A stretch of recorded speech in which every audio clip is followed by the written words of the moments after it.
இதில் welcome to Tamil. கற்றுட்டிங்களா தமிழ்? பேசினாங்களா? இல்லை, okay. But welcome to all of you guys and you all doing great job. I'm so happy. இது தியேட்டரில் இந்த படம் வந்து I'm sure people are going to love this film. And நான் if I want to tell something to you guys, I would say do anything you do with lot of love. உங்களோட அன்போடு நீங்கள் எது பண்ணீங்கன்னாலும் ஆடியன்ஸ் கிட்ட இருந்து double மடங்குல அன்பு கிடைக்கும். அதனால் அதை மட்டும் எப்போவுமே நம்ம சின்சியராக பண்ணிகிட்டே இருக்கணும். இன்னொன்று, ஐ தாட் நெகட்டிவிட்டி, வெளியிலேருந்து வர நெகட்டிவிட்டியே உள்ளே இருக்கிற நெகட்டிவிட்டி தான் ரொம்ப ஜாஸ்தி. So keep your mind very strong. ஏன்னா இன்றைக்கி நிறைய லவ் இருக்கும், ரிலீஸ்க்கு அப்புறம் அது வேறு மாதிரி மாறும். So be prepared for it. And அதை பற்றினா ரொம்ப சீரியஸாக எடுத்துக்காமல் யூ கீப் டூயிங். நீங்கள் நினச்சதை பண்ணிகிட்டே இருந்தீங்கன்னா உங்களுக்கு தேவையானது கிடச்சிரும். அவ்வளோதான். That's all I wanted to share here. And all the very best to producers. Vishnu அவன் அண்ணானே கூப்பிட்டு வந்து பொழிவான். So I am here for Vishnu.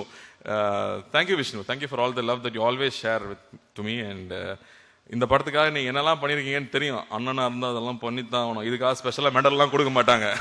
Okay. So happy for you guys, and I'm so happy to be here and share this moment, this special day with the family, and not just you brothers but with the entire family. And வாழ்த்துக்கள், மனமார்ந்த வாழ்த்துக்கள். பெரிய வெற்றி பெறணும். நன்றி.